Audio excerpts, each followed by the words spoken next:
विद्यार्थी मित्रांनो नमस्कार. नायक अकॅडमीच्या ऑनलाईन प्लॅटफॉर्मवरती तुमचं स्वागत आहे. मित्रांनो, खूप दिवस झाले आपण ऑनलाईन आलेलो नाही आहे, कारण की आपण असं म्हणू शकतो की निवडणूक व्हायची होती म्हणून आपण तिथे थांबलो होतो. तसं काही कारण नाही. मित्रांनो समजून घ्या, थोडं टेक्निकल प्रॉब्लेमच्या कारणानं आपल्याला ऑनलाईन येता आलं नाही, पण तुम्हाला मी शब्द देतो याच्यानंतर आपण कंटिन्यू आपल्या प्लॅटफॉर्मवरती तर तुमचं काय म्हणू शकतो प्रॉब्लेम सॉल्व करण्यासाठी इथं हजर राहणार आहे, तुमच्या सेवेमध्ये इथं हजर राहणार आहे. मित्रांनो, बरेच दिवस झाले होते की आपण जर बघितलं तर इलेक्शन झालेलं आहे, रिझल्ट लागलेला आहे, पण मुख्यमंत्री अजून आपलं ठरलं होतं का तर नाही. तर तुम्हाला आज म्हणजे 5 डिसेंबर आज महाराष्ट्राचे 15वे मुख्यमंत्री म्हणून श्री देवेंद्रजी फडणवीस यांनी शपथ घेतलेली आहे. सोबत जर बघितलं तर माजी मुख्यमंत्री श्री एकनाथजी शिंदे आणि माजी उपमुख्यमंत्री अजून परत ते उपमुख्यमंत्री झालेले आहे श्री अजितदादा पवार यांनी परत आज दोन्ही मोठ्या नेत्यांनी उपमुख्यमंत्री म्हणून शपथ घेतलेली आहे आणि देवेंद्रजींनी आज मुख्यमंत्री म्हणून तिसऱ्यांदा इथं शपथ घेतलेली आहे. मित्रांनो, आपल्याला देवेंद्रजी फडणवीस यांचं जर समजा जीवन चरित्र जर बघितलं किंवा आपण त्यांची जर जर्नी जर बघितलं तर थोडंसं त्यांच्या जीवनावरती किंवा आपण म्हणू शकतो जर्नीवरती आपण थोडं प्रकाश टाकणार आहे की ते मुख्यमंत्री पदावर कसे पोहोचलेले आहे ते आपण थोडं चेक करूया. मित्रांनो, इथं जर बघितलं तर 22 जुलै 1970 मध्ये, म्हणजे मी थोडं पहिले वाचून घेतो. 22 जुलै 1970 रोजी नागपूरमध्ये देवेंद्रजींचा जन्म झालेला आहे. राष्ट्रीय स्वयंसेवक संघाकडून कारकिर्दीची काय झालेली आहे सुरुवात झाली आहे. 1989 मध्ये भाजपमध्ये सक्रिय भाजप युवा मोर्चाचे वॉर्ड अध्यक्षपदाची जबाबदारी घेतली. बघा मित्रांनो, फक्त 19 वर्षाचे आहे देवेंद्रजी, 19 वर्षाचे आहे. 19 वर्षामध्ये वॉर्डचे ते अध्यक्ष झालेले आहे, त्यांच्या वॉर्डचे ते आपण काय म्हणू शकतो अध्यक्ष झालेले आहे. 1970 मध्ये 22 जुलै 1970 मध्ये त्यांचा जन्म झालेला आहे. समोरचा पॉईंट जर समजून जर घेतलं तर बघा 1990 मध्ये, म्हणजेच काय म्हणू शकतो फक्त 20 वर्षाचे आता.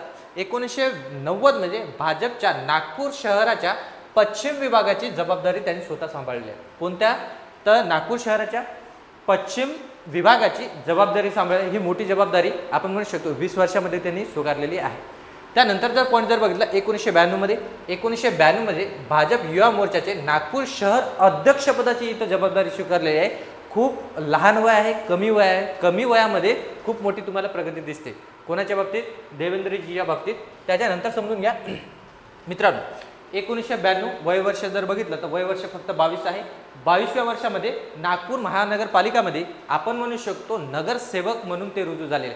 पहिल्यांदा जर बघितलं आपण, पहिल्यांदा ते काय झाले तिथं तर पहिल्यांदा मित्रांनो ते नगरसेवक झालेले आहे. त्याच्यानंतर जर पॉईंट जर बघितलं 1994 मध्ये भाजप युवा मोर्चाचे प्रदेश उपाध्यक्ष म्हणून त्यांनी काम पाहिलेलं आहे. इथं जर बघितलं 1994 मध्ये उपाध्यक्ष झालेले आहेत. कोणाचे तर भाजप युवा मोर्चाचे प्रदेश उपाध्यक्ष म्हणून त्यांनी काय घेतलेलं आहे तिथं काम हातामध्ये घेतलेलं आहे, पाहिलेलं आहे. त्याच्यानंतर समजून घ्या मित्रांनो, ही सर्वात मोठी घटना आहे. वयवर्ष 27 आहे. 1997 मध्ये वयाच्या 27व्या वर्षी नागपूर महानगरपालिकेत पहिल्यांदा महापौरपदी ते निवडून आलेले आहे. त्याच्यानंतर जर बघितलं लगातार ते 2 वेळेस महापौर राहिलेले आहेत. हे तुम्हाला दिसते की तेव्हा देवेंद्रजींचं वय फक्त 27 वर्ष होतं, 2 वेळेस ते महापौर राहिलेले. मित्रांनो समजून घ्या. त्याच्यानंतर जर बघितलं तर 97च्या नंतर आपण म्हणू शकतो 1999 म्हणजेच काय की फक्त 29 वर्षाचे आहे. 29 वर्षामध्ये जर बघितलं पहिल्यांदा आमदारमधून निवडून झाले. आपण ज्याला आपण म्हणत असतो एमएलए म्हणून जर बघितलं तर 29व्या वर्षी ते पहिले एमएलए झालेले आहे. समजून घ्या आपण समोरचा पॉईंट. इथून जर बघितलं मेन राजकारणाला आपण म्हणू शकतो सुरुवात झालेली आहे महाराष्ट्रात. त्याच्यानंतर चेक करा 2001 मध्ये अतिशय महत्त्वाचं पण घडलं की भारतीय जनता युवा मोर्चाच्या राष्ट्रीय उपाध्यक्षपदी, कोणाच्या भारतीय जनता युवा मोर्चाच्या राष्ट्रीय उपाध्यक्षपदी त्यांची काय झालेली आहे मित्रांनो निवड झालेली आहे, नियुक्ती झालेली आहे. आणि ते जे समजा त्यांनी तो कारभार तिथं आपण म्हणू शकतो सांभाळलेला आहे. इथं पॉईंट दिलेलं आहे. त्याच्यानंतर आपल्याला लक्षात ठेवायचं उपाध्यक्ष म्हणून कधी तर 2001 मध्ये कशाचे तर भारतीय जनता युवा मोर्चाचे ते राष्ट्रीय उपाध्यक्ष म्हणून त्यांची काय झालेली आहे नियुक्ती झाली. मित्रांनो इथंच थांबले नाही ते, तर 2005 मध्ये त्यांनी एक पुस्तक पण लिहिलेलं आहे. स्वतःचं एक पुस्तक पण आहे, अर्थसंकल्प म्हणजे काय, हा त्यांचं स्वतःचं एक पुस्तक आहे. मग आपल्याला प्रश्न येऊ शकतो, एक्झाममध्ये विचारला जाऊ शकतो की त्यांनी लिहिलेलं पुस्तक कुठलं, तर त्यांनी लिहिलेलं पुस्तक आहे, पुस्तकाचं नाव काय, अर्थसंकल्प म्हणजे काय, हा त्यांचं काय दिसतो मित्रांनो पुस्तक लिहिलेलं दिसतो. ठीक आहे मित्रांनो, समोरचा पण समजून घेऊ आपण काय म्हणतो हा. समजून घ्या, चेक करा, इथं दिसत आहे. आपण जर चेक जर केलं तर 2010 मध्ये भाजपच्या प्रदेश सरचिटणीस पदाची जबाबदारी सांभाळली आहे. मोठी आपण म्हणू शकतो ही बातमी आहे किंवा मोठा आपण म्हणू शकतो पद आहे. काय मोठा पद आहे? भाजपच्या प्रदेश सरचिटणीस पदाची त्यांनी काय स्वीकारलेली आहे, जबाबदारी सांभाळली आहे. कधी तर 2010 मध्ये. मित्रांनो समजून घ्या, 2013 मध्ये भाजपच्या महाराष्ट्र प्रदेश पदाची काय झालेली आहे, निवड झाली आहे. 2013 मध्ये म्हणजे म्हणू शकतो आपण 2014 हा आपला विधानसभेचा कालखंड आहे. 2014ला विधानसभा ही लागणार होती, पण 2013 मध्ये त्यांना जर बघितलं भाजपच्या महाराष्ट्र प्रदेश अध्यक्षपदाची इथं काय म्हणू शकतो निवड झाली होती. हा मोठा पद आहे महाराष्ट्रासाठी आणि बीजेपी या पक्षासाठी. आपण म्हणू शकतो समोरचा पॉईंट जर बघितलं तर अतिशय महत्त्वाचा पॉईंट येतो की पहिल्यांदा जर समजा आपण काँग्रेस राहील किंवा आपण म्हणू शकतो बीजेपीचा पहिला मुख्यमंत्री जर कोणी दिला असेल तर ते कोणाच्या स्वरूपामध्ये दिसते तुम्हाला, देवेंद्रजीच्या फडणवीसच्या स्वरूपामध्ये. पहिल्यांदा बीजेपीनं आपण म्हणू शकतो बीजेपीचा पहिला मुख्यमंत्री कोण झालेला आहे तर देवेंद्रजी फडणवीस. कधी तर 2000 आपण म्हणू शकतो तिथं कधी तर लक्षात ठेवायचं आहे 14 मध्ये पहिल्यांदा ते मुख्यमंत्री झालेले आहे. त्याच्यामध्ये जर बघितलं मित्रांनो तर त्याच्यामध्ये फक्त वय वर्ष जर बघितलं तर वय वर्ष आहे त्यांचं 44 वर्षाचे होते ते, की तेव्हा त्यांनी काय पहिल्यांदा मुख्यमंत्री म्हणून काय शपथ घेतलेली आहे. मित्रांनो समजून घ्या. त्याच्यानंतरचा कालखंड जर बघितलं तर 2019 येतो. 2019 मध्ये पण बीजेपीने चांगली तिथं सीट जिंकून आणली होती. पण आपल्याला माहीत आहे काय घडलेलं आहे. 2019च्या नंतरची परिस्थिती जर बघितली तर अतिशय विस्कळीत राजकारण झालेलं आहे. मग आपल्याला माहीत आहे शिवसेना आणि राष्ट्रवादी शरदचंद्रजी पवार, त्याच्यानंतर जर बघितलं काँग्रेस यांचं गठबंधन झालं, त्यांचं आपण म्हणू शकतो सरकार बसलं. त्याच्यानंतर उद्धवजी तिथं मुख्यमंत्री झालेले आहे. उद्धवजी जवळपास 2.5 वर्ष तिथं मुख्यमंत्रीचा चांगला कारभार तिथं सांभाळतात. कोरोनाचा काळ आहे. 2.5 वर्षाच्या नंतर अशी घटना होते 2022 मध्ये की जे शिवसेना आहे शिवसेना तिथून फुटते. आपण म्हणू शकतो शिंदे सरकार बाहेर निघतो आहे की नाही. शिंदे सरकारसोबत किंवा शिंदे आपण म्हणू शकतो शिंदेसोबत देवेंद्रजी फडणवीस ठीक आहे तिथं सरकार बसवतात. पण त्याच्या अगोदर एक गोष्ट घडलेली आहे ते पण तुम्हाला माहीत आहे की 2019 मध्ये अजित पवारांसोबत सकाळी पहाटे आपण झोपेतून उठल्याच्या नंतर आपल्याला माहीत झालं की देवेंद्र फडणवीसांनी मुख्यमंत्री म्हणून शपथ घेतलेली आहे आणि अजितदादांनी काय उपमुख्यमंत्री म्हणून शपथ घेतलेली आहे. हा पॉईंट पण लक्षात ठेवावा लागणार. म्हणजे आपल्याला म्हणता येईल की फक्त 2019 मध्ये फक्त 1.5 दिवसाचे ते काय झालेले मुख्यमंत्री झालेले.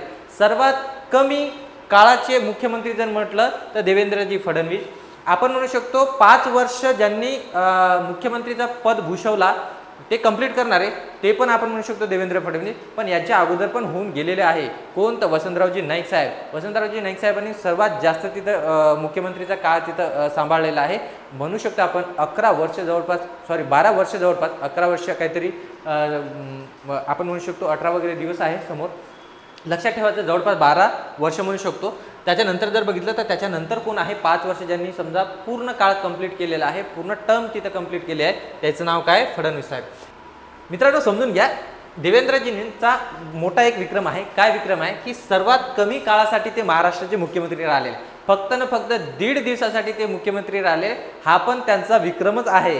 हे पण समजून घ्या. एकाच टर्ममध्ये ते आमदार पण राहिले, एकाच टर्ममध्ये ते मुख्यमंत्री झाले, एकाच टर्ममध्ये ते उपमुख्यमंत्री झाले आणि एकाच टर्ममध्ये जर बघितलं आपण तर ते विधानसभेचे विरोधी पक्ष नेते पण झालेले आहे. हा त्यांचा काय म्हणू शकतो आपण विक्रम पण म्हणू शकतो. किंवा आपल्याला लक्षात ठेवायचं आहे की काय काय घडलेलं आहे 2019 ते 2024 पर्यंत. आणि सर्वात महत्त्वाचा पॉईंट येतो मी तुम्हाला जो सांगितलेला आहे 2022 मध्ये शिवसेना फुटली आहे. त्याच्यातून आपल्याला माहित आहे की शिंदेजी बाहेर पडले आहे आणि 30 जून रोजी देवेंद्रजींनी उपमुख्यमंत्री म्हणून आणि आपल्याला शिंदेजींनी म्हणू शकतो आपण तिथं मुख्यमंत्री म्हणून तिथं शपथ घेतलेली आहे. ती तारीख आहे 30 जून रोजी.